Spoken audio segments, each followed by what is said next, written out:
We're here today because Russia, a permanent member of the Security Council, the current rotational president of the Security Council, attacked a children's hospital. Even uttering that phrase sends a chill down my spine. Russia has killed Ukrainian children. Russia has maimed and injured Ukrainian children. Russia has abducted Ukrainian children. And yesterday, Russia came back for wounded and sick children. Thank you, Mr. President. And thank you, Acting Undersecretary General Masuya, for your informative briefing. I also thank Director General Javner for your briefing and for your courage and for continuing to show up for your patients, even in the direst circumstances. I welcome the participation of Poland, the EU, and particularly Ukraine to this meeting. Colleagues, I'll cut to the chase. We're here today because Russia, a permanent member of the Security Council, the current rotational president of the Security Council, attacked a children's hospital. Even uttering that phrase sends a chill down my spine. Russia attacked a children's hospital in broad daylight, killing and injuring children. Chilling. Colleagues, on Monday morning, Russian missiles smashed into civilian targets, including Ahmadit Children's Hospital, the largest pediatric facility in Ukraine, and a lifeline for the country's most vulnerable. In the hours since, we've seen images of children bloodied and injured, escaping the damage, of cancer patients just a few years old hooked up to IV drips, huddled outside the hospital's bombed-out cancer wing. We've heard the courageous stories of doctors and nurses scrambling to evacuate sick children, many of whom are intubated and on ventilators to safety. Of members of the community heroically sifting through the rubble in hopes of finding survivors, of not adding another number to the rising death toll. Director General Javner has just enhanced our understanding of the impact of this on the 600 patients plus staff in the hospital, including those who were in surgery.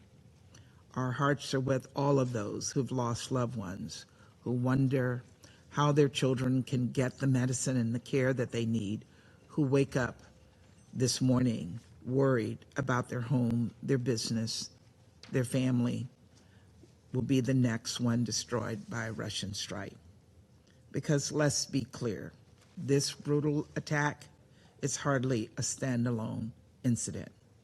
In March 2022, Russian airstrikes damaged a maternity and children's hospital in Mariupol. In December 2023, a Russian missile plunged into a medical facility in Dnipro. And I could go on, but the fact is that across the country, hundreds of children have been killed, thousands have been wounded, and millions have been displaced from their homes as Russia continues its campaign of terror in Ukraine. And then there are those children Russia has deported or forcibly transferred, robbing Ukrainian youth of not only their futures, but their very identities. Colleagues, when Putin announced his so-called peace plan last month, I called it what it was, an outrageous attempt to force Ukraine to accept an unjust peace while facing the barrel of a gun. As if there was any doubt that this was the case, yesterday's attack makes abundantly clear Putin is not interested in peace. He's committed to wreaking death and destruction in pursuit of his war of aggression. And of course, Putin hasn't just attacked hospitals. Russia has upped its coordinated attacks on Ukraine's energy infrastructure, taking out over half of the country's power generation. Power plants in Kharkiv are operating at severely reduced capacity due to nearly daily attacks. Tens of thousands have had to evacuate. This is a deliberate and cruel effort to leave millions of Ukrainians without heat this winter. I've said it before, and I'll say it again. Russia started this war, and Russia can end it at any time. As my colleague from France stated, Russia cannot win this war. It could choose to withdraw its forces from Ukraine and end the assault on hospitals and power plants. It could halt its campaign of torture and deportation, its pattern of violating international law. It could heed the will of over 140 countries who have repeatedly called for this madness to stop. Until that day, and until the victims of these atrocities have gotten the accountability and justice they deserve, the United States will stand with Ukraine. We will stand with Ukraine in its efforts to defend its borders, and we will stand with Ukraine here in this council. As laid out in last month's Ukraine Peace Summit in Switzerland, we will support Ukraine's right to self-defense and invest in the country's recovery, reconstruction, reform, and modernization. And we will uphold the principles of the UN Charter, including respect for sovereignty, political independence, and territorial integrity.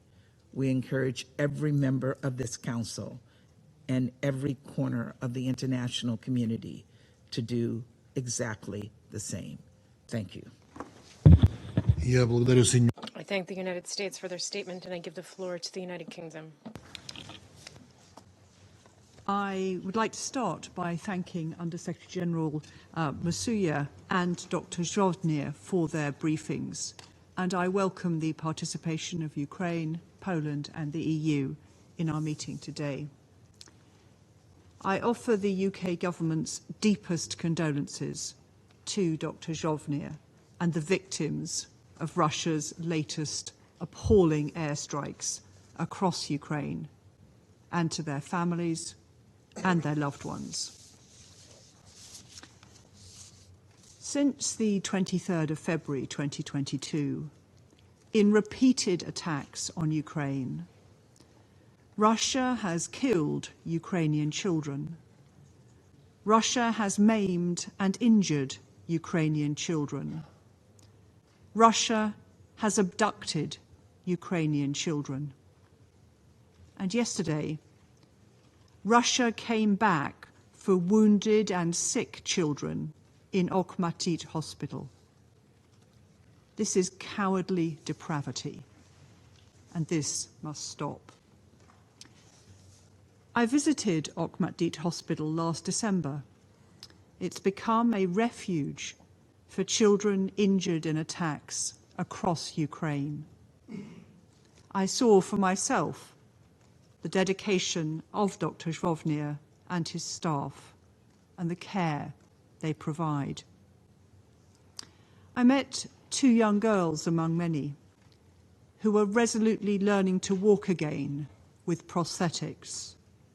One had been injured in Russia's attack on Kharkiv. The other in Russia's attack against Kramatorsk railway station. Colleagues, intentionally directing attacks against civilians and civilian objects constitutes war crimes.